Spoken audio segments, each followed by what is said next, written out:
জামাত ইসলামের বিরুদ্ধে মাননীয় প্রধানমন্ত্রী প্রিয় শিশু মুক্তিযোদ্ধা জনাব তারেক রহমান একটা ভয়াবহ কথা বলেছেন, মারাত্মক কথা, লিমিট ক্রস করার কথা। এবং সেই বক্তব্যের পোস্টমর্টেম করবো আমরা। আপনারা অবাক হবেন যে কোন প্রধানমন্ত্রী, বাংলাদেশের ইতিহাস সবচেয়ে ব্যর্থ প্রধানমন্ত্রী হবেন এই শিশু মুক্তিযোদ্ধা প্রধানমন্ত্রী। শিশু মুক্তিযোদ্ধা শিশুর মতো কথা বলেন, ম্যাচিউরিটি নাই তার কথায়, হাস্যকর কথা, তার কথার কোনো তাল ঠিক নেই। আমাদের দুঃখ আমরা এরকম একজন অযোগ্য প্রধানমন্ত্রী পেয়েছি। এর চাইতে হাসিনা, খালেদা, এরশাদ, জিয়াউর রহমান হাজার গুণ যোগ্য ছিলেন, খন্দকার মোশতাক হাজার গুণ যোগ্য ছিলেন। মানে কি বলেন, এমনিতেই একটা কথা যে প্রধানমন্ত্রী কথা বলতে পারেন না, কেউ বলেন বাক প্রতিমন্ত্রী, কেউ বলেন যে বোবা তারেক। তো ওই নতুন বউর মতো কথা বলে না, শুধু মাথা নাড়ায়। শাশুড়ি কিছু জিজ্ঞেস করলে মাথা নাড়ায়, স্বামী কিছু জিজ্ঞেস করলেও মাথা নাড়ায়। সবাই তো খুশি, মনে হয় একটা লাজুক বউ পেয়েছে। আসল কথা হচ্ছে বাবা নিষেধ করে দিয়েছে যে মা তুই শ্বশুর বাড়ি গেলে কেন কথা বলবি না, কারণ তুই বললেই উল্টোপাল্টা বলস, এই কারণে মুখ চুপ রাখবি। তো তারেক রহমান মনে হয় এরকম, যে এই যে কথা বলেন না, বললেই উল্টোপাল্টা বলেন। কখনো ফরিদপুরে সয়াবিন চাষ করেন, কখনো কুমিল্লায় নতুনভাবে ভিজিট করেন, আরো কত কিছু কি উদ্ভট কথাবার্তা। এতদিন তারেক রহমান কেন কথা বলেন না, কেন মুখ খুলেন না, এটা নিয়ে রাজনীতিতে তোলপাড় ছিল। তো অবশেষে তারেক রহমান মুখ খুলেছেন, মুখ খুলে দলের 12টা বাজিয়েছেন। মুখ খুললেই বিপদ। মানুষ অ্যাডও বানিয়েছিল যে নেতা নিজে কথা বলেন না, নেতার মুখে গন্ধ। তারেক রহমানের মুখে কি গন্ধ? হ্যাঁ, কারণ কথা বললেই উল্টাপাল্টা বলেন, এই গন্ধ ওই গন্ধ না, বললেই সমালোচনা শুরু হয়ে যায়, জয় বাংলা হয়ে যায়। এটা একটা দেশের প্রধানমন্ত্রীর জন্য অবমাননাকর।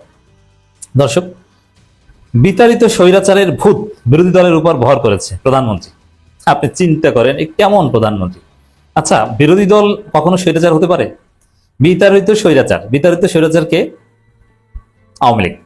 তা আওয়ামী লীগ কি ছিল? ফ্যাসিস্ট ছিল, স্বৈরাচার ছিল। এবং তারেক রহমান বলেছেন যে স্বৈরাচার হওয়ার প্রথম শর্ত হচ্ছে ক্ষমতায় আসতে হবে, কারণ ক্ষমতা ছাড়া তো স্বৈরাচার হওয়া যায় না। স্বৈরাচার প্রশ্নটা রিলেটেড টু ক্ষমতা। যেখানে জামাত ক্ষমতাই না, তারা স্বৈরাচারটা হয় কিভাবে? মানে কথার কোনো তাল ঠিক আছে? ক্ষমতায় না এসে কেউ স্বৈরাচার হতে পারে? আরে ভাই, স্বৈরাচার হয়েছেন আপনারা ক্ষমতায় এসেই জুলাই সনদের প্রতিশ্রুতি লঙ্ঘন করে আপনারা গায়ের জোর খাটিয়ে সংবিধান সংস্কার পরিষদের শপথ নেন নাই। এইটা হচ্ছে স্বৈরাচারী আচরণ। আপনারা স্বৈরাচারী স্টাইলে বিসিবি ভেঙে দিয়েছেন, তারপরে বাপের দোয়া ক্রিকেট টিম গঠন করেছেন। আপনারা স্বৈরাচারী স্টাইলে বিশ্ববিদ্যালয়ের যোগ্য ভিসিদের সরিয়ে দিচ্ছেন, সমস্ত জায়গা থেকে যাকে মন চায় তাকে সরিয়ে দিচ্ছেন, আর লাগার এলাকা ধান লাগা পার্টিকে আপনারা নিয়োগ দিচ্ছেন। কোনো পেশাদারিত্ব, কোনো যোগ্যতার কোনো বালাই নেই। স্বৈরাচারী তো এইটা। আর পৃথিবীর কোন রাজনীতিবিদ, কোন বিশ্লেষক কখনো বলেছে যে বিরোধী দল স্বৈরাচার হতে পারে? Is it possible? পৃথিবীতে একটা এক্সাম্পল দেখান যে কোন দেশে ক্ষমতার বাইরে থাকা বিরোধী দল তারা স্বৈরাচার হয়েছে। আর সরকারি দল উদার, সরকারি দল গণতান্ত্রিক, আর বিরোধী দল স্বৈরাচার হয়েছে। এটা কোনো কথা? এগুলো তো পাগল টাইপের কথা, এরকম স্টুপিড টাইপের কথাবার্তা বলা হচ্ছে। চুপ ছিলেন, ভালো ছিল।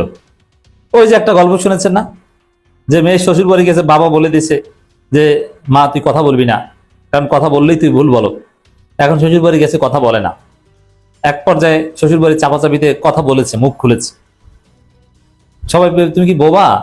না না না, আমি কথা বলতে পারি। তা কথা বলো না কেন? যে আব্বা বলেছে যে কথা বলবি না, কারণ কথা বললেই নাকি আমি ভুল বলি।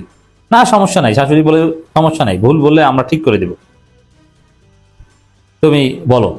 তারপর এক পর্যায়ে বলে ফেলেছে সেই মেয়ে, নতুন পুত্রবধূ, যে শাশুড়িকে বলছে, আম্মা আপনার ছেলে মানে আমার স্বামী যদি মারা যায় আমাকে কার কাছে বিয়ে দিবেন?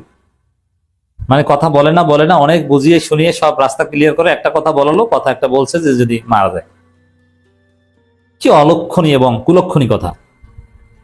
তারেক রহমান সেম কথা বলে না, বলেছে একটা কি উদ্ভট কথা যে বিরোধী দল স্বৈরাচার হচ্ছে। তা তো বলেছি, আবার নিজের দলের ইতিহাস সম্পর্কে কোনো জ্ঞান নাই। মাওলানা ভাসানী নাকি 1979 সালে শহীদ প্রেসিডেন্ট জিয়াউর রহমানের হাতে ধানের শীষ তুলে দিয়েছেন, অথচ মাওলানা ভাসানী মারা গিয়েছেন 1976 সালে। তাহলে মাওলানা ভাসানী মৃত্যুর 3 বছর পর কবর থেকে উঠে তারপরে জিয়াউর রহমান হাতে ধানের শীষ তুলে দিয়েছেন? এটা কি হয়? আপনি কেঁচো করতে গিয়ে সাপ বের হয়ে না যায়। তারেক রহমান, আপনি এসব উল্টোপাল্টা কথা বলা বাদ দেন। আমরা প্রতিবাদ জানাই এইসব উদ্ভট কথার, যে বিতরিত স্বৈরাচারে ভূত বিরোধী দলের উপর ভর করেছে। ভাই, স্বৈরাচারে ভূত ভর করলে তো সরকারি দলের উপর ভর করে। আপনি বিরোধী দল হিসেবে ব্যর্থ, সমালোচনা, ভুল সমালোচনা করছে, এরকম নানান ভাষায় জামাতকে আপনি সমালোচনা করতে পারেন। যে জামাত যে দাবিগুলো করছে এটা যৌক্তিক না, তারা বিশৃঙ্খলা সৃষ্টি করছে, এরকম যদি কিছু হয়ে থাকে এটা আপনি বলেন। গণতন্ত্রের সীমারেখা তারা লঙ্ঘন করে থাকলে সেটা বলেন। কিন্তু আপনি কিসের সাথে কি তুলনা দিলেন? অথবা অন্য কেউ বলতে পারে যে জামাত জাতীয় পার্টি টাইপের গৃহপালিত বিরোধী দল সুলভ রোল প্লে করছে, এটা একটা সমালোচনা হয়। কিন্তু আপনি কি সমালোচনা করছেন? বিতাড়িত স্বৈরাচারে ভূত বিরোধী দলের উপর ভর করেছে উল্লেখ করে মাননীয় প্রধানমন্ত্রী শিশু মুক্তিযোদ্ধা জনাব তারেক রহমান বলেছেন, খালেদা জিয়া ক্ষমতায় আসার পর সেই সময় বিরোধী দল বলেছিল এই সরকারকে এক মুহূর্ত শান্তিতে থাকতে দিব না। আজকে বিরোধী দলও সেটাই করছে, তাদের উপর স্বৈরাচারে ভূত ভর করছে। শেষের লাইনটা বলেই তো আপনি এতক্ষণের কথা নাই করে দিলেন। জামাত একবারও বলেছে আমরা এই সরকারকে এক মুহূর্ত শান্তিতে থাকতে দিব না। কারণ জামাত বলছে আমরা গতানুগতিক বিরোধী দল হব না, আমরা কোঅপারেট করব, আমরা বিরোধিতার খাতিরে বিরোধিতা করব না। আসলে সেটাই করছে। জামাতের মতো একটা নিরীহ বিরোধী দল পাওয়া তারেক রহমানের উচিত এর জন্য প্রত্যেকদিন শুকরিয়া স্বরূপ শুকরিয়া তান নামাজ আদায় করা।